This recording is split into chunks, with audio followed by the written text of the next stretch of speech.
Welcome to Aryavart classes. आज हम discuss करने वाले हैं general studies paper 1 mains Bihar public service commission में जो ही पूछी गई थी। तो इस क्वेश्चन को हम अप्रोच करेंगे और समझेंगे इस क्वेश्चन को बनाना कैसे है। सिर्फ हम समझाएंगे नहीं, इसको हम आंसर सॉल्यूशन देंगे, थ्रोली समझेंगे, ठीक है, क्योंकि आंसर राइटिंग आपको सीखना पड़ेगा मेंस के लिए। तो सबसे पहले हम देखेंगे क्वेश्चन में ज़्यादातर पूछा गया है। हम अभी इसमें क्या करेंगे, सेक्शन 1 को कंप्लीट करते हैं, ठीक है। इसमें जो क्वेश्चन है वह है government of India 1858, Birsa Munda, Indigo revolt, Patna Kalam, development of keeps in eastern India and ancient time, ठीक है। ये छोटे छोटे क्वेश्चन है और इनको हम समझेंगे इसको अप्रोच कैसे करें कि 8 नंबर का क्वेश्चन है, 8.5 नंबर के हैं, कुछ 7 नंबर के हैं, तो इसको शॉर्टली हम लिखेंगे कैसे, मतलब एग्जामिनेशन में।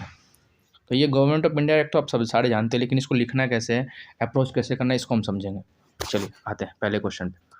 पहला क्वेश्चन है गवर्नमेंट ऑफ इंडिया एक्ट। पहले ये समझना पड़ेगा बैकग्राउंड, आपको ये याद होनी चाहिए। जो बैकग्राउंड जो गवर्नमेंट ऑफ इंडिया एक्ट का बना था वो तो रिवॉल्ट ऑफ 1857, रिवॉल्ट ऑफ 1857 के कारण ही गवर्नमेंट ऑफ 1858 इंडिया एक्ट 1858 आए थे, 2 अगस्त को पास हुई थी। और इसे विक्टोरिया का प्रोक्लेमेशन के बाद आया था। उन्होंने बोला था कि अब हमारा राजतंत्र चलेगा, मतलब ईस्ट इंडिया कंपनी ने अपनी सारी जिम्मेदारी दे दी या उनसे छीन ली गई। किसके द्वारा? ब्रिटिश कौन मतलब महारानी के द्वारा उनसे छीन ली गई, ठीक है। अब हम देखेंगे पहले इसको क्वेश्चन को कैसे करेंगे। पहले इन्फॉर्मेशन प्रोवाइड करेंगे कि बैकग्राउंड क्या था गवर्नमेंट ऑफ इंडिया का, ठीक है। अब इनको बोला गया एक्ट ऑफ गुड गवर्नेंस भी बोला गया, मतलब गुड गवर्नेंस हम करेंगे अब इंडिया में, एडमिनिस्ट्रेटिव चेंज करेंगे, ठीक है। इसमें हुआ क्या क्या था, ठीक है। सबसे पहले इसमें हुआ था ट्रांसफ़र ऑफ पावर फ्रॉम, आप देख रहे हैं, transfer of power from East India Company to Bengal crown, to British crown, sorry British crown, ठीक है। ब्रिटिश क्राउन को ट्रांसफ़र किया गया, ठीक है। और एक और स्पेशल सीट लाया गया सेक्रेटरी ऑफ स्टेट, ठीक है, इनको लाया गया, ठीक है। तो ये चीज़ आपको सबसे पहले जो मेन था ये किया गया, मतलब जो सारी पावर थी ईस्ट इंडिया कंपनी की वहाँ ट्रांसफ़र हो गई, किसको? क्वीन को, ठीक है। क्वीन विक्टोरिया को हुई, किसकी हुई? क्वीन विक्टोरिया को। अब क्वीन विक्टोरिया का ये कहना था भैया हम अब भारत में अब राज हम करेंगे, British India company east India company थी वो अब ख़त्म हो गई, अब क्वीन विक्टोरिया का राज चलेगा, ठीक है। उन्होंने एक लंबा चौड़ा लेटर लिखा भारत को, भारत के लोगों को। चलो उसको लेटर को मैं एक जगह दिखा देता हूँ, ठीक है। उस पर लेटर में लिखा था, देखिए उन्होंने लेटर में क्या लिखा था, ये देखिए, ये लेटर में लिखने का to the princesses and the people of India. इन्होंने उस लेटर में लंबा चौड़ा बताया कि हम किस तरह से सरकार आगे चलाएंगे, और जो 1857 में हुआ उसके लिए उन्होंने खेद मांगा और उन्होंने अनकंडीशनल माफ़ी भी मांगी थी अपने लेटर में, ठीक है। और जो छोटे मोटे चार्जेस थे जो लोगों पे लगे थे उनको भी हटाने गया, लेकिन जिनका मर्डर हुआ था बहुत सारे ब्रिटिश ऑफिसर के, उस पर सख्त कार्रवाई होगी, बहुत सारी चीज़ें की गई कि हम आपके इंडियन कल्चर जो है उसमें भी किसी तरह का हम छेड़खानी नहीं करेंगे, ठीक है। विडो मैरिज एक्ट, ये सारी चीज़ें हैं वो। और एक चीज़ और देखी गई थी, एक चीज़ को आप देखिएगा, ये प्रिंसली स्टेट है ना, प्रिंसली स्टेट, इन्होंने क्या किया था, बैक वाटर का काम किया था। किसका बैक वाटर का काम किया था? प्रिंस स्टेट ने बैक वाटर का काम किया था, मतलब इन्होंने रोका था 1856 के विद्रोह में, इन्होंने सरकार का साथ दिया था, इन्होंने ब्रिटिश सरकार का साथ दिया था, ठीक है। तो जो साथ देंगे उनको तो इनाम मिलना ही था। तो बोला कि जो 570 प्रिंसली स्टेट है उनको हम अब प्रिंसली स्टेट रहने देंगे, ठीक है। उनने अब अधिकार जमाना हमारा कोई अब मकसद नहीं है, ठीक है। अब इम्पोर्टेंट क्या आता है, प्रिंसली स्टेट हो गई आपकी, ठीक है। इंडियन इंटरवेंशन इन रीजनल रिलीजियस एक्टिविटी, अब कोई भी रिलीजियस एक्टिविटी में किसी तरह का हम छेड़खानी नहीं करेंगे, ठीक है। रिलीजियस कौन कौन सी छेड़खानी हुई थी? सबसे पहले इन्होंने विडो मैरिज एक्ट लाया था, ठीक है। तो एक तरह से कुप्रथा ही थी, इविल थी, लेकिन इंडियन कल्चर के लिए उस समय वो गलत था, मतलब लोग गलत मानते थे कि इसको क्यों हटाया गया। सती प्रथा थी बंगाल में, बंगाली ब्राह्मण्स में, ठीक है, उसको भी हटाया गया। ये इसको आप नोट कर लीजिएगा शॉर्ट में, ठीक है। अब देखिए उन्होंने देखा कि जो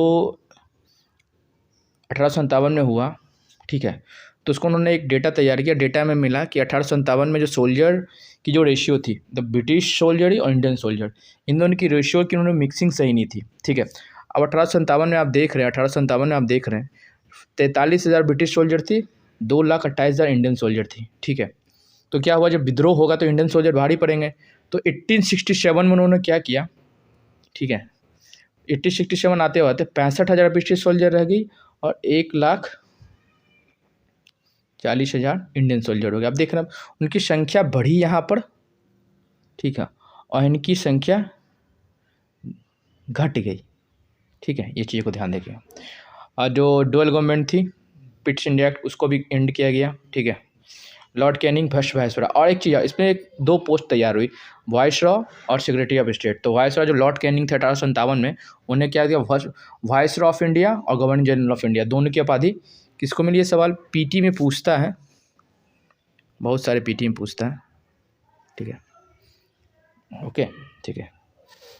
अब इंडियन सोल्जर को रिस्ट्रिक्टेड किया गया और उन्हें क्या किया गया कि आप जो कुछ सोफिस्टिकेटेड वीपन्स है, मतलब उनको आप टच नहीं कर सकते, वहाँ पहुँच नहीं सकते हैं। ठीक है, उस आप देखो उसमें घटना और घटी थी। उसी समय स्वेज कैनाल था, स्वेज कैनाल बन गई थी। अब स्वेज कैनाल के बनने से जो केप ऑफ गुड होप थी, Cape of Good Hope Africa से जो आती थी, ठीक है, ठीक है, केप ऑफ गुड होप जो अफ्रीका को होकर आती थी, तो उससे 3 महीने लगते थे आने में सोल्जर को। ठीक है, अब स्वेज कैनाल बनने से क्या हुआ, मेडिटेरेनियन से वो तुरंत आ जाते थे, इससे टाइम का रिडक्शन हुआ और ब्रिटिश की जो फैमिली थी, ठीक है, वो आती थी, आने लगी। इससे क्या फ़ायदा हुआ कि वो अपने परिवार को लेके इंडिया आ सकते थे। ठीक है, अब बहुत सारी विक्टोरिया ने वादा किया कि प्रोमिसेस रेस्कल, जो रेशियल डिस्क्रिमिनेशन हम वो नहीं करेंगे, अपॉर्चुनिटी देंगे सिविल सर्वेंट में। ठीक है, लेकिन कोई मतलब नहीं था, क्योंकि उन्होंने मैक्सिमम में जो नीच कर दी थी, ये उस समय पास करना काफ़ी मुश्किल था, एक ही क्वालिफाई कर पाया था उस समय, तो मतलब देने का मतलब है। ठीक है, अब वो क्या होगी, इंडिया जो होगी ब्रिटिश कॉलोनी की पार्ट होगी, ना कि ईस्ट इंडिया कंपनी की। ठीक है, डॉक्ट्राइन ऑफ लैप्स था, जिसके कारण बहुत सारे जो प्रिंसली स्टेट थे उनको ब्रिटिश ने अपने कब्जे में ले लिया था। फॉर एग्जांपल जो आपका झांसी का हो गया, लक्ष्मीबाई, जिसमें महारानी लक्ष्मीबाई का जिसमें स्टेट को छीनने की कोशिश की गई थी। बहुत सारे स्टेट थे ऐसे, 17 डिस्ट्रिक्ट था। ठीक है, ऐसे बहुत सारे डिस्ट्रिक्ट थे। अब आगे पढ़ेंगे। ठीक है, अब ये जो यहाँ पे एक चीज़ें हैं, ये आप याद रखो या ना रखो, लेकिन एक चीज़ मैं दे देता हूँ कि दिमाग में रखिए। ब्रिटिश के जो प्रेसिडेंट थे बेंजामिन, उन्होंने बोला कि नहीं, इस तरह से डायरेक्ट रूल इंडिया पे करना ये सही नहीं होगा। उनका अपना राय था, लेकिन उनकी पार्टी की राय कुछ और थी, उनसे अलग थी। उनकी पार्टी की राय उनसे कुछ अलग थी, तो उन्होंने बोला कि नहीं, जैसा है वैसा सही है, इसी सलाह चलना चाहिए। मतलब एक तरह से कॉलोनी पूरी तरह से ब्रिटेन की कॉलोनी बनानी थी उनको, और ये बन गई। ठीक है, बिल पास हो गई। ठीक है, अब ये देखा यहाँ पे क्या देखा गया था, इसमें हिंदू मुस्लिम यूनिटी बहुत थी। ठीक है, तो उन्होंने बोला कि अब इसको तोड़ने के लिए अब वो कॉम्युनल, अब वो हथकंडा अपनाएंगे आने वाले समय में, देखिएगा। Divide and rule once use. ठीक है, अब ये क्वेश्चन को आप अप्रोच करके इस तरह से लिख सकते हो, एक तरफ आप ये बना देना। ठीक है, गवर्नमेंट ऑफ इंडिया एक्ट 1858। ठीक है, abolish company rule in India, abolish company rule in India. ठीक है, गवर्नर जनरल का पोस्ट अब हो गया वाइसराय का पोस्ट। ठीक, डुअल सिस्टम जो आया था। ठीक है, बोर्ड ऑफ कंट्रोल और डायरेक्टर, सेक्रेटरी ऑफ स्टेट जो डायरेक्ट वहाँ पे अपने रिपोर्ट करता था। लॉर्ड कैनिंग थे, उनको पहला वाइसराय बनाया गया, लॉर्ड कैनिंग को। ठीक है, चार्ल्स वुड पहले SOS बने, बोले थे सेक्रेटरी ऑफ स्टेट। बस ये आप बना दीजिएगा, ये आंसर काफ़ी हो जाएगा। ये लेटर है, बस इसको मैंने एक सैंपल के लिए डाला कि अब देखो ये लेटर थी, ओरिजिनल जो लेटर उन्होंने भेजी थी, इससे कोई उतना कुछ लेना देना नहीं है। ठीक है, now I move to the next question, जैसे बिरसा मुंडा। देखिए बिरसा मुंडा, ये क्वेश्चन हो गया, और मैं अब ये क्वेश्चन करते हैं। बिरसा मुंडा को कौन नहीं जानता है, और ये BPSC या झारखंड PSC या कभी कोई UPSC में भी पूछता है बिरसा मुंडा। ठीक है, बिरसा मुंडा को पहले समझिए। बिरसा मुंडा को झारखंड में भगवान की उपाधि दी जाती है, भगवान बिरसा मुंडा ही बोलते हैं, क्योंकि आदिवासियों के लिए इन्होंने जो किया वो एक तरह से लैंडमार्क है। आज तक किसी ने ऐसा काम नहीं किया आदिवासियों के लिए। पहली बात तो इनका बैकग्राउंड समझिए। बिरसा मुंडा एक क्रिश्चियन मिशनरी स्कूल में पढ़े थे, पढ़े लिखे थे। ये दुनियादारी ने समझ में आती थी। बाद में इन्हें ऐसा लगा कि ब्रिटिश जो हैं ये क्या कर रहे हैं, जो गरीब आदिवासी हैं इनको पढ़ा लिखा के क्रिश्चियन में कन्वर्शन हो रहा है, ठीक है, क्रिश्चियन में कन्वर्शन हो रहा है। तो इस चीज़ों को वो समझ में आ गया था उन्होंने, ठीक है। तो बोला कि ये चीज़ें नहीं होनी चाहिए, इनको समझ में आ गया। फिर उन्होंने क्रिश्चियन मिशनरी छोड़ दी। इन्होंने खुद से ब्रिटिश और ब्रिटिश कॉलोनी और उनके जो रूल्स एंड रेगुलेशन, तो इनके कल्चर को ख़राब करें। इनके कल्चर क्या थी, ये एक तरह से नेचुरल रिसोर्सेज की पूजा करते थे, ठीक है। मतलब फॉरेस्ट से इनका बहुत ज़्यादा लगाव था, ठीक है, मुंडा कम्युनिटी का, क्योंकि फॉरेस्ट में इनका रास्ता मुंडा राज, ये मुंडा राज फिर से लाना चाहते थे, ठीक है। आप ये देख पाते हैं, पढ़िए एक बार देख लेते हैं। बिरसा मुंडा ले द उलगुलान मतलब होता है आदिवासी के द्वारा एक तरह से विरोध करना। Again the British capture of land and forest in the present of Jharkhand जो अभी है। द मूवमेंट कब से कब, 1899 एक साल लीगल प्रोटेक्शन राइट मिला, ठीक है। बस ये चीज़ आप समझिए, लीगल प्रोटेक्शन राइट मिल गया। और इनकी बहुत सारी जो प्रथा थी, ठीक, बस ये चीज़ आप एक बार दिमाग में लगा लीजिए कि ये सारी चीज़ आप लिख दोगे। इन्होंने क्या, बिरसा मुंडा हमेशा अपने फॉलोवर को कहते थे कि वैष्णव को अपनाओ, अपनी जो डायटी है उनकी पूजा करो, मतलब उनके जो देवता हैं, और एक काला धागा होता है, सीक्रेट थ्रेड बोलते हैं, उनको बांधा करो, ऐसे बोलते थे। सम्मेलन करते थे, लोगों को समझाते थे, ठीक है। इनकी डेथ हो गई थी जेल में, रांची में। क्या कारण था, इन प्रिजन थे, ठीक है, प्रिजन में डेथ हुई थी। इनके लिए भारत सरकार ने और एक चीज़ और भी, बिरसा मुंडा एक ऐसे ट्रैवल लीडर हैं जिनकी पोर्ट्रेट पार्लियामेंट ऑफ इंडिया में है। तो ये चीज़ आप समझ सकते हैं कि इनकी कितनी वैल्यू है। Spotted hang in the central hall of Indian parliament, the only tribal leader to get this honour. Okay, चलिए हम आगे बढ़ते हैं। अब इसको लिखना कैसे, ज़्यादा कुछ नहीं, समझ लीजिए आप आंसर को लिखेंगे कैसे। बिरसा मुंडा है क्या, एक मुंडा रेविलियन था ये, ठीक है, या मुंडा उलगलाउन भी बोलते थे इसको, मतलब असिस्टेंट भी बोलते थे। Most prominent travel in the history of travel report in the history of India, ठीक है। और ये कहाँ ट्रैवल, तो छोटा नागपुर में थे, ठीक है, झारखंड में जो है, ठीक है, ठीक है। अब कॉजेज़ का थी, कॉजेज़ बताएंगे इसके कारण क्या थे। ब्रिटिश की कॉलोनाइजेशन थी, ठीक है, ज़मींदारी सिस्टम थी जो काफ़ी था, क्रिश्चियन मिशनरी थी, और एक मैंने यहाँ पे लिखा नहीं है, वो है फॉरेस्ट। इनकी जो फॉरेस्ट लैंड थी उसकी बहुत ज़्यादा अर्बनाइजेशन हो रही थी, और जो इनका मेन रिसोर्सेस था जीवन यापन करने का, ठीक है। अब कुंटा काठी सिस्टम था इनका। देखिए सबसे बड़ा इन्होंने क्या किया, कुंटा काठी सिस्टम ये होता था कि जो इनकी कुल थे, होल क्लान एक तरह से ये फॉलो करते थे, ठीक है। कुंटा काठी में किसी थे, कॉमन सिस्टर बोलते हैं इनको, बलग वंश भी बोलते हैं, कुल भी बोलते हैं, गोत्र भी बोलते हैं, कबीला भी बोलते हैं। कबीले तो मतलब एक दूसरा शब्द है, मतलब भारत में यूज होता है कुल, गोत्र या वंश, ठीक है, वो यूज करते थे। इसका मतलब था कि जो इनकी फॉरेस्ट एरिया है, ठीक है, वहाँ खुद से खेती करते थे, सेटल रहते थे, वो सारा काम करते थे, उनके एंसेस्टर करते थे। ये एक तरह से ही इनका अपना सिस्टम था। तो अंग्रेज़ों ने क्या किया, ये कुंटा काठी सिस्टम को इन्होंने क्या कर दिया, धीरे धीरे ख़त्म कर दिया।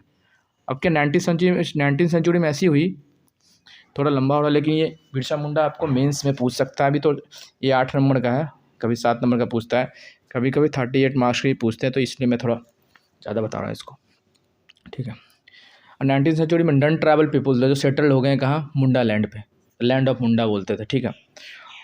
और जो वो बन गए बड़े बड़े ज़मींदार बन गए वही, ठीक है, जागीरदार ज़मींदार। अब जो इनकी लैंड थी वो उसी के लैंड पे उन्होंने खेती करा के वो उनके लिए ही काम करने लगे। मतलब जिनका ज़मीन है, ज़मींदारों ने उन पे ही कब्ज़ा कर लिया पैसे की ताकत से, या ब्रिटिश ऑफिसर के साथ मिलके, ठीक है।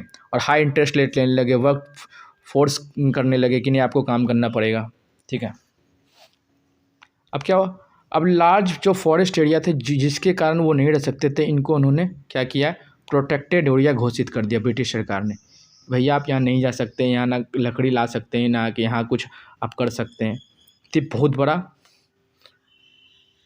क्या मतलब मुंडा के लिए बहुत बड़ा एक झटका हो या क्या बोले, मतलब उनको काफ़ी अंदर से चोट पहुँचाया, ठीक है। और इनसे क्या करते थे, बिगाड़ी लेबर। मतलब बिगाड़ी लेबर का मतलब होता है कि भैया पैसा नहीं देंगे, आप आओ खाओ और जाओ और काम करो। ये गलत चीज़ है, ये भी अबॉलिश हो गई थी, ठीक है।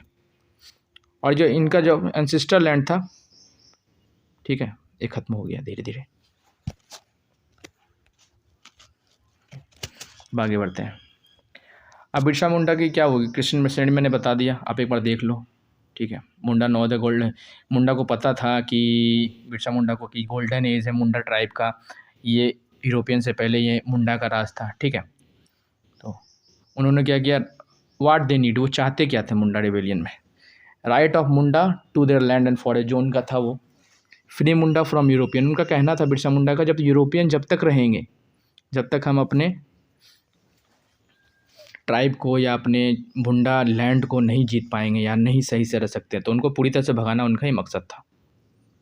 ठीक है, जो इनके रिचुअल और कल्चर थी, जो कुंटा काटी सिस्टम थी, और बहुत सारे जो रिचुअल्स थे, जो फॉरेस्ट को ये पूजा करते थे, वो सबको बना कर रखना चाहते थे। ठीक है, तो मुंडा, बिरसा मुंडा, भगवान बिरसा मुंडा, ठीक है, उन्होंने मुंडा के की बहुत बारी बैठक हुई, बातचीत हुई, और उन्होंने क्या बोला मुंडा को, ठीक है, जो सुपरस्टिशियस है उसको आप त्याग करो, शराब पीते हो या कुछ भी नशा करते हो उनको त्याग करो, एनिमल की सेक्रीफाइस को बंद करो, एक पवित्र धागा सीक्रेट थ्रेड उसको हाथ में बांध के रखो, अपने ज़मीन से जुड़े रहो हमेशा।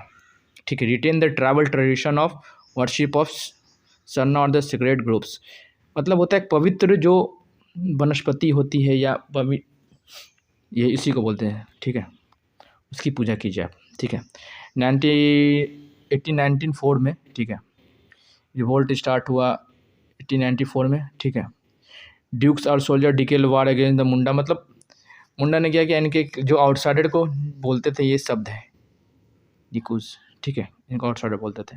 ठीक है, पुलिस स्टेशन पे हमला किया गया, चर्चेस पे हमला गया, गवर्नमेंट की जो प्रॉपर्टी थी उनको नुकसान पहुंचाया गया। ठीक है, 350 लोगों को ट्रायल पे लिया गया। जब रिवेलियन ख़त्म हुआ 44 को प्रिजमेंट हुआ, 3 लोगों को सरेआम हैंग किया गया। चलिए, हो गया जो भी हो गया। उसके बाद यह फ़ायदा क्या हो, सिग्निफिकेंस क्या था। ठीक है, पहली बात तो लैंडमार्क है ये एक तरह से, इतना बड़ा ट्रैवल मूवमेंट। ठीक है, वे 25 ईयर के यंग मुंडा के द्वारा, बिरसा मुंडा। ठीक है, और जैसे ये पता लगा दूसरे ट्रैवल, जब ये न्यूज़ फैली मतलब पूरे भारत कॉन्टिनेंट में, तो लगा यार एक 25 साल का बंदे ने पूरी ब्रिटिश सरकार को हिला के रख दी। ठीक है, इनका तो ये याद रखना, ये पूछता है पीटी में, बॉर्न 15 नवंबर 1875, डाइड 9 जून 1900। ठीक है, आउटकम में छोटा नागपुर टेनेंसी एक्ट आया 1908, मतलब उनका जो लैंड था उनकी राइट उनके दी गई। ठीक है, और क्या किया, नॉन ट्राइबल पीपुल को किसी भी कारण अब ट्रांसफ़र नहीं होगा। ठीक है, ट्राइबल का लैंड ट्राइबल ही लेंगे, ट्राइबल का लैंड सिर्फ ट्राइबल पीपुल के पास ही जाएंगे। ठीक है, कुंटा घाटी सिस्टम थी। ठीक है, उसको भी रिकॉग्नाइज़ किया गया, नहीं कि जो ट्रेडिशन है, कान है, इनके जो वंशज से वो मिला जाएगा। ठीक है, बैठ बेगाड़ी थी, बैठ बेगाड़ी थी, उसको भी बैंड किया गया। मतलब एट द एंड ये देख रहे थे कहीं ना कहीं लीगल प्रोटेक्शन, उनको लीगल प्रोटेक्शन उनके लैंड पे दिया गया। चलिए आगे बढ़ते हैं। लास्ट में आप ये लिख सकते हैं, सेक्रीफाइड devotion and hope poured in the revolt by the Munda tribe have its own legacy followed by people of India। ठीक है, या आप आंसर में डाल सकते हैं, या 38 नंबर का क्वेश्चन हो या 8 नंबर का, आप इसको जिस तरह से लिखना चाहें उतना तरह से लिखो। ठीक है, चलिए नेक्स्ट क्वेश्चन पे चलते हैं। इंडिगो रिवॉल्ट, ये हो गया आपका क्वेश्चन, बिरसा मुंडा जी हो गए। अब इंडिगो रिवॉल्ट, नील विद्रोह।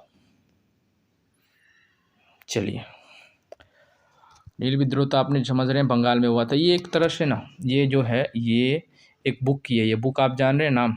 ठीक है, ठीक है, नील दर्पण, देशबंधु मित्रा की, दीनबंधु मित्रा सॉरी, उन्होंने लिखी थी, उनकी इंग्लिश ट्रांसलेशन, इंग्लिश जो अनुवाद है उसका है। ठीक है, बस ये कुछ पिक्चर्स से आप समझ जाइए। Indigo revolt, the colours of revolution in not red, not always red, something is blue. ठीक है, इंडिगो रिवॉल्ट। ठीक है, एरिया कौन कौन थे इंडिगो रिवॉल्ट में, आपको दिमाग में समझ में आना चाहिए। ठीक है, ठीक है, सर 24 परगना था, नाडिया डिस्ट्रिक्ट था, 24 परगना था, नाडिया डिस्ट्रिक्ट था। ठीक है, कुलाना था, डेका था, ये साढ़े 3, 4, 5 डिस्ट्रिक्ट थी जो काफ़ी उससे प्रभावित हुई थी। ठीक है, अब इंडिगो रिवॉल्ट को हम लिखना कैसे है, या ये 38 नंबर का भी आया है, या 8 नंबर का, या 7 नंबर का है, या बीपीएससी को जैसे पूछना वो पूछ सकती है। ठीक है, चलिए देखते हैं 38 नंबर। 59 से 60 माना जाता है डेट, ठीक है। जो हुआ कहाँ है, बंगाल में, ओके। घटना कहाँ हुई है, बंगाल में, ठीक है। The Indigo Revolt was a present movement that took place in the colonial period by the indigo farmers against the indigo planters. ये समझिए, Indigo farmer against the Indigo planter, लगाने वाले और लगवाने वाले दोनों के बीच था ये, मतलब एक किसान और एक जो उनसे लगवा रहा, इंडिगो प्लांटर जो बड़े बड़े व्यापारी थे, ठीक है। अब ये घटना हुई थी 1859 में, ठीक है। दो लोग थे, ठीक है, जिन्होंने रिवॉल्ट को आगे ले गया था। चलिए हम आगे देखें, ठीक है। फार्मर ने बोला कि नहीं, हम इंडिगो ग्रो नहीं करेंगे, ठीक है। इसके पीछे कारण क्या था, आइए देखते हैं। Planter force the peasant to take advance sum and enter into the fraudulent contract, ये आप लिख देना, फ्रॉडलेंट। उसके अलावा क्या, किडनैपिंग भी हो रही थी, ठीक है। ये डेटा है, मतलब बुक में लिखी हुई है, ये मेरा अपना नहीं है। इलीगल जो थी, लोगों को घर था या कोई सामान था उनको छीना जा रहा था, ठीक है। बहुत सारी चीज़ें हो रही थी, महिलाओं पे और बच्चों पे अटैक कर रहे थे जो मना कर रहे थे, ठीक है।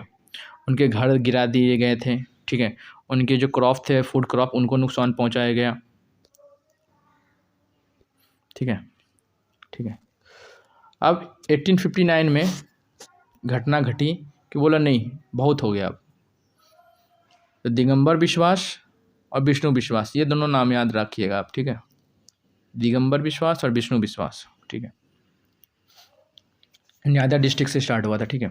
इन्होंने बोला नहीं, हम नहीं करेंगे। ये धीरे धीरे क्या हुआ, पूरे जो मुर्शिदाबाद, बीरभूम, बर्धमान पावना एंड मोर डिस्ट्रिक्ट में ये फैल गया। जो मेन टारगेटेड थे पहले ज़मींदार थे, ठीक है। जो ब्रिटिश जो थे, ठीक है, जो मतलब एक तरह से बताया जाए कि थर्ड पार्टी हुई ब्रिटिश और ये हुए सेकेंड पार्टी। ये क्या करते थे, इनसे लेती थी कि हम आपका इंडिगो लगवा देंगे, आप हमें काम दिए। ज़मींदार क्या करते थे, किसान को परेशान करते थे, आप लगाओ, इतने पैसे ले लो, शादी है या कुछ भी है, उनको पैसे देते थे ब्याज पे। अब वो ब्याज के पैसे दे नहीं पाते थे, खेती करवाते रहते थे, ठीक है। ये चलता था पहले भी, ठीक है। अब ये देखते सिग्निफिकेंस क्या हुआ इनका, इंडिकेट इससे क्या दिया गया, लोगों में काफ़ी कॉर्पोरेशन देखा गया, मतलब ऑर्गेनाइजेशन सेटअप अच्छा खासा था। और वहाँ के जो बड़े मतलब पढ़े लिखे थे, बंगाल एक तरह से देखा था रिवोल्यूशन मूवमेंट का एक तरह से क्या कोर है, जहाँ से इंडियन इंडिपेंडेंस का एक तरह से क्या बोले दिया जला, मतलब वहाँ से ही एक तरह से लॉ पूरी भारत में फैली थी, क्योंकि वहाँ के लोग पढ़े लिखे उस समय के सबसे ज़्यादा थे इंडिया में। हिंदू मुस्लिम की यूनिटी देखी गई, ठीक है। और उस समय नील दर्पण करके किताब आई थी, क्या आई थी, नील दर्पण करके किताब आई थी, जो काफ़ी चर्चा में रही थी। उन्होंने बंगाली में था, फिर इंग्लिश ट्रांसलेशन हुआ था। इन्होंने पूरी तरह से एक ये क्या था, ड्रामा था, इट वाज ए ड्रामा, ठीक है, ये पूछ चुका है। अब बंगाल के जो इंटेलेक्चुअल लोग थे उन्होंने भी काफ़ी साथ दिया, बंगाल के जो इंटेलेक्चुअल लोग थे उन्होंने काफ़ी साथ दिया, ठीक है। इन्होंने पेपर में छापा जो और इन्होंने पंपलेट बंटवाए, ठीक है, पैसा इकट्ठा किया। इन्होंने लीगल जो भी सपोर्ट होता है, जो भी लीगल सपोर्ट था, इन्होंने उनको दिया कानूनी लड़ाई लड़ने में, ठीक है। न्यूज़पेपर रन किया, मास मीटिंग करवाई, मेमोरेंडम तैयार किया कि अगर सरकार के खिलाफ़ जाना हो तो किस तरह से लड़ेंगे, ठीक है। लीगल बैटल में असिस्ट किया। तो आप देख रहे हैं ये चीज़ें हुई वहाँ पर इंडिगो के खिलाफ़, ठीक है। आउटकम क्या हुआ तो आप समझ सकते हैं। जो चीज़ें उसको, अब ब्रिटिश सरकार का ये क्या करेगी, जो चीज़ें ज़्यादा हो जाती है कोई भी सरकार, उसको क्या करती है, थोड़े थोड़े रेगुलेशन, कोई एक्ट पास करती है, चलो ठीक है इस चीज़ को शांत किया जाए, ठीक है, ओके। आउटकम यही था कि ओवरऑल नन वायलेशन थी, कहीं कहीं थोड़ी थोड़ी वायलेशन हुई थी, ठीक है।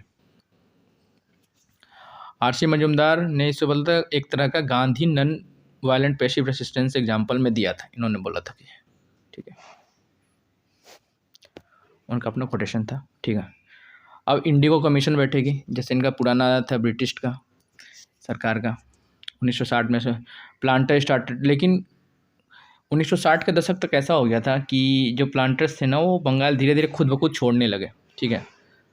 अब 1917 की घटना जो होगी बिहार में, वैसे लेटर का चंपारण, ठीक है। अब वो बिहार जाने लगे प्लांटर, ठीक है। एक्ट में ये पास हुआ कि भैया आप उनको अब नहीं बोल सकते कि आपको इंडिगो ग्रो करना ही को। अब ये बिहार में 3 कट्टिया होगा, ठीक है। फिर गांधी जी आएंगे, फिर गांधी जी का वहाँ से उदय होगा और एक नए गांधी युग की शुरुआत होती है बिहार से। तो बस toward the end of the 19th century natural dye creation हो गया था। इंडिगो एक तरह से धीरे धीरे रिप्लेस ही हो गया था, ठीक है। नेचुरल डाई जब आ जाएगा तो artificial dye, sorry man made तो ख़त्म हो गया। अब ये क्वेश्चन हम आगे बढ़ते हैं। गवर्नमेंट ऑफ इंडिया एक्ट हो गया, समझ गए। अब एक बार देखते हैं क्या हुआ इसमें। ईस्ट इंडिया कंपनी से पावर चला गया ब्रिटिश क्राउन को, ठीक है, विक्टोरिया जी को। बिरसा मुंडा को आपने समझ लिया। इसमें क्या हुआ, मुंडा अपने हक की लड़ाई के लिए लड़े, ठीक है। इंडिगो रिवॉल्ट आपने समझ लिया। इंडिगो रिवॉल्ट बंगाल में हुआ, नील की खेती के लिए उन्हें फोर्सली किया गया था। जो खेती में उनका नुकसान होता था, ज़्यादा टैक्स देना पड़ता था, सारी चीज़ें थी, ठीक है। नील दर्पण किताब छपी थी उस समय, ये चीज़ को याद रखिएगा। लीगल बैटल लड़ी, ठीक है, बहुत सारी चीज़। तो ये क्वेश्चन आप 8-8 नंबर का तो आप लिख सकते हो, इसको 36 नंबर में भी कन्वर्ट सकते हो आप। कन्वर्शन होनी चाहिए, आप उस चीज़ को और एलोबरेट कर सकते हो, ठीक है। नेक्स्ट क्वेश्चन पटला कलाम, ये भी बीपीएससी का काफ़ी फेमस है। मेंस के पीटी में तो नहीं आता लेकिन मेंस के लिए 38 नंबर तक ये पूछा जा चुका है। अभी तो 8 नंबर 7 नंबर में देखे खुद से, लेकिन 38 नंबर ही पूछ सकता। तो पटना कलाम थोड़ा लेक्चर लंबा हो जाएगा, ठीक है, देखेंगे। पटना कलाम देखिए, पटना कलाम के ओरिजिन को समझते हैं सबसे पहले। पटना कलाम आया कैसे, आप एक बार समझ लीजिएगा। मैंने जो बताया वो आप ज़िंदगी भर नहीं भूलिएगा, ये चीज़ को याद रखिए, क्योंकि ये चीज़ें गहन अध्ययन से आती है, ठीक है। जो मुग़ल अम्पायर की डिक्लाइन हुई औरंगज़ेब के बाद, ठीक है, और मुर्शिदाबाद के जो शासक थे उनके भी मतलब डिक्लाइन के बाद, ठीक है, पूरी तरह ब्रिटिश अम्पायर फैल गई। तो जो मुग़ल कोर्ट में बड़े बड़े आर्टिस्ट थे, ठीक है, उनका पलायन शुरू हो गया, ठीक है। अब वो क्या करेंगे, बंगाल से मुर्शिदाबाद आएंगे, मतलब मुर्शिदाबाद आया उन्होंने, दिल्ली से मुर्शिदाबाद के जो थे औरंगजेब वाले तो सारे चले गए, मुर्शिदाबाद वाले भी बोलेंगे अब जाएँ तो जाएँ कहाँ, तो वो वेस्ट वार्ड जाएंगे। वेस्ट वार्ड बोले तो वहाँ से सबसे वेस्ट वार्ड जाएंगे तो उन्हें सबसे बड़ा सिटी मिला था पटना, ठीक है। कहाँ है, पटना बिगेस्ट सिटी था उस समय, ठीक है। Start migrating to Patna. 1750 में बहुत सारे जो परिवार थे, आर्टिस्ट परिवार थे, वो पटना में आकर सेटल्ड हो गए। अब सेटल तो हो गए, अब करें तो क्या है क्या, ठीक है। पहले तो वो मुग़ल की पेंटिंग बनाते थे, ठीक है, राजा महाराजाओं की, तो वो पेंटिंग अब यहाँ चलनी नहीं है, क्योंकि यहाँ अलग क्लास है। एक बिजनेसमैन का क्लास है, ठीक है, एक ईस्ट इंडिया कंपनी के जो बड़े लोग हैं उनकी क्लास है। तो उनके लिए उन्होंने बोला कि अलग तरह की हम पेंटिंग बनाएंगे, और पटना में रहकर उन्होंने एक नए, मतलब एक जो कलाकार जो मर रहे थे, उन्होंने एक नए जीवित पेंटिंग का उदय किया, ठीक है। Migrating artist gave born to new art form that is Patna Kalam, ठीक है, जिसे पटना कलम भी बोलते हैं, ठीक है। बहुत सारे नाम हैं, पटना स्कूल ऑफ पेंटिंग भी बोलते हैं, इसके बहुत सारे नाम बोलते हैं। पटना स्कूल ऑफ पेंटिंग बोलते हैं, पटना कलाम भी बोलते हैं, ठीक है। कलाम एक तरह का रीड पेन होता है, इससे लिखा जाता है, पेंटिंग होती है, ठीक है। पटना कलम भी बोलते हैं, कंपनी पेंटिंग भी बोलते हैं, फिरंगी पेंटिंग भी बोलते हैं, सब एक ही है, ठीक है। अब क्या हुआ, इनको शरण कौन देगा, रहेंगे क्या, पहले तो मुग़ल साम्राज्य में या मुर्शिदाबाद कोर्ट में तो जो बड़े बड़े लोग थे वहाँ पे, ठीक है, रूलिंग क्लास सोसाइटी के जो बड़े बड़े थे, ज़मींदार्स, पैट्रोनर्स थे, या बड़े ईस्ट इंडिया कंपनी के जो बड़े मतलब ऑफिसर थे, उन्होंने इन्हें एक रहने का आश्रय दिया। जो देखिए मर्चेंट थे, लॉयर थे, डॉक्टर थे, ये बड़े बड़े उस समय काफ़ी थे, इनके पास ही पैसा था। तो उन्होंने बोला चलो ठीक है भैया, आप पेंटिंग बनाते हो, यहाँ रहिए आप, हम आपका सपोर्ट करेंगे कला को देख, ठीक है। एक चीज़ आप देखिएगा, ओके। तो यह आपने समझ लिया कि उनको जो शरण दिया था, किसने किसने दिया था, जो एडमिनिस्ट्रेटर थे, शासक थे, मर्चेंट थे, लॉयर थे और डॉक्टर थे, इन लोगों ने इनको शरण दिया। एडमिनिस्ट्रेटर मर्चेंट्स, लॉयर, डॉक्टर्स, ठीक है, कि भैया मैं जो बोलूँगा आप पेंटिंग बनाना। और वो धीरे धीरे एक तरह से शौक की तरफ से बनने लगा। लोग अपनी पेंटिंग ले जाते थे और वहाँ यूरोप में पेंटिंग जाने लगी। एक तरह से बिजनेस डेवलप हुआ इन्होंने। मुग़ल में क्या था, मुग़ल बिजनेस नहीं करते थे, वो अपने लिए पेंटिंग बनाते। ये क्या हुआ, अब एक तरह से पटना कला इंडिया से बाहर भी जाने लगा। बहुत बड़े बड़े पेंटर आए जिन्होंने अपनी इंडस्ट्री सेट कर ली थी छोटी सी। लोग काम करते थे पेंटिंग के लिए वहाँ और ले जाते थे, ठीक है। अब पटना कलम को एक तरह से सिंपल विवरण लिख सकते हैं ना आप ये। अब क्या लिखिएगा पटना कलाम अगर आएगा तो सीधा, ठीक है। Patna Kalam was the world first independent school of painting which dealt with the commoner and their lifestyle. मतलब कि पेंटिंग में भी अब क्या दिखेगी, कॉमन चीज़ें दिखेगी, ठीक है। मैंने बता दिया क्या था, एक तरह से मेल्टिंग पॉइंट था किसका, ठीक है। मेल्टिंग पॉइंट किसका किसका था, मुग़ल कंपनी एक्ट और कंपनी आर्ट और पर्शियन आर्ट का एक तरह से मेल्टिंग पॉट था। इन तीनों को मिला के इन्होंने एक नई पेंटिंग को जन्म दिया, ठीक है। और फोकस क्या रहता था इनकी पेंटिंग पे। अब इनकी पेंटिंग में अब एक बार इसको मैं PDF डाल दूंगा, आप एक बार इसको देख लेना, ठीक है। अब एक बार यहाँ पे देखो क्या लिखना, unlike the Mughal painting which focused on royalty, court scenes, flag bearers, Patna Kalam were deeply influenced by the daily life और द कॉमन मैन। ये चीज़ आपको लिखनी पड़ेगी क्योंकि मॉडल आंसर उनके पास होता है तो मिलाएंगे, ठीक है। सब्जेक्ट क्या होंगे, लोकल फेस्टिवल हो जाए, होली हो जाए, ठीक है, दिवाली हो जाए, छठ पूजा हो जाए, ठीक है, या दुर्गा पूजा हो जाए, ठीक है। ये सारी चीज़ें इनकी पेंटिंग में दिखती थी फेस्टिवल्स में। या कोई बाज़ार का सीन हो जाए, सब्जी बेचने वाला हो जाए, फेस्टिवल लोग ये सारी चीज़ों को, या कोई बेचने वाला हो या कोई पानी बेचने वाला हो, लेकिन नॉर्मल पेंटिंग बनाते थे, या कोई घोड़ा चला रहा हो, ठीक है। अब टेक्निक एक बार, अब पट्टा कलाम 7 नंबर में तो आप लिख दोगे, लेकिन 38 नंबर का आएगा। 7 नंबर तो आप इतना लिख दोगे काफ़ी हो जाएगा। 38 नंबर में आपको सारी चीज़ें देखनी, शैली कैसी थी, ठीक है। ये आउटलाइन डायरेक्ट ब्रश से करते थे, पेंसिल की जरूरत नहीं थी, डायरेक्ट ब्रश से ही पेंटिंग होती थी, कोई आउटलाइनर नहीं होती थी, ठीक है। इसको बोलते थे हम कजली स्याही। क्या बोलते थे, इस टेक्निक को बोलते थे। पूछ ले कजली स्याही टेक्निक किस पेंटिंग में जो होती है, दिस पटना कला, ठीक है। और जो कलर पिगमेंट थी वो नेचुरल रिसोर्सेज थे। मधुबनी पेंटिंग में भी नेचुरल होती है कलर रिसोर्सेज, और इसमें भी कलर रिसोर्सेज नेचुरल होती थी, ठीक है। और स्क्वेरल के पूँछ को ये ब्रश बनाते थे, स्क्वेरल के पूँछ का भी ये ब्रश बनाते थे, ठीक है। बुफेलो को नेक को, या टेल को, हॉक को टेल को। तो ये इस तरह से अपना अलग टाइप का एक पेंटिंग का अलग टाइप का इनका ब्रश भी आता था, ठीक है। अब ये देखिएगा, सेवक राम, उल्लास राम, शिवालाल। इसमें से शिवालाल को याद रखिए, शिवालाल एक बहुत ही बड़े पेंटर थे उस समय का, और ये एक पेंटर ही नहीं थे, एक बिजनेसमैन भी थे,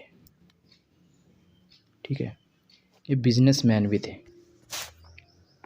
ठीक है। इनकी पेंटिंग बाहर देशों में जाती थी। चलिए देखते हैं कुछ पेंटिंग, ठीक है। ये आप देख सकते हैं, पन्ना कलाम की पेंटिंग देख रहे हैं, ठीक है। ये ब्रिटिश म्यूजियम की है सारी, ओके। बस एक बार सब्जी बेचने वाला है, कोई सामान बेच रहा है, किराने का सामान बेच रहा है। और ये भी आप देख सकते हो, इन बेबी मैना, इंडियन मैना बोलते हैं जिसे, ठीक है, उनको देख सकते हो। ये छठ पूजा सेलिब्रेशन था एक, उसकी भी एक थी, आप देख सकते हैं। यहाँ पे महिलाएं खड़ी हैं, साफ़ नहीं है पेंटिंग, ठीक है। ये छठ पूजा सेलिब्रेशन की फ़ोटो थी। ये बोला था ये बहुत पुरानी पेंटिंग में से एक है, पटना कलाम का, पटना घाट का ये, ठीक है, ओके। चलिए अब नेक्स्ट क्वेश्चन पे चलते हैं, ठीक है। नेक्स्ट क्वेश्चन हमारा था development of caves in eastern India in ancient time, ठीक है। लास्ट क्वेश्चन था आपका, ठीक है। तो जो केव की डेवलपमेंट थी, ठीक है, ईस्टर्न बोले तो बात ये सिर्फ बिहार की ही कर रहे हैं ज़्यादातर, ठीक है। तो उस समय आजीविका सेक्ट थी, ठीक, बुद्धिज्म आई, उसके बाद जैनिज्म आई। तो इन तीनों के कारण ही जो केव्स की हुई थी वो डेवलपमेंट हुई थी। और केव्स के डेवलपमेंट में सबसे बड़ा हाथ स्टार्टिंग से ही किसका रहा है, मौर्यन डायनेस्टी के राजा का, ठीक है। तो लंबस ऋषि केव, विश्वकर्मा केव, ठीक है, विश्वकर्मा केव हुआ, या करण चौपर केव हुआ, या सतपानी केव हुआ, ठीक है। ये जो चारों केव है ये बाराबर हिल्स में है, ठीक है। ये बीपीएससी पूछ चुका है बारावर हिल्स में केव्स के बारे में, ठीक है। एक गया के पास है बारावर हिल्स, इसको याद रखिएगा। चलिए बारावर हिल्स के बारे में बात।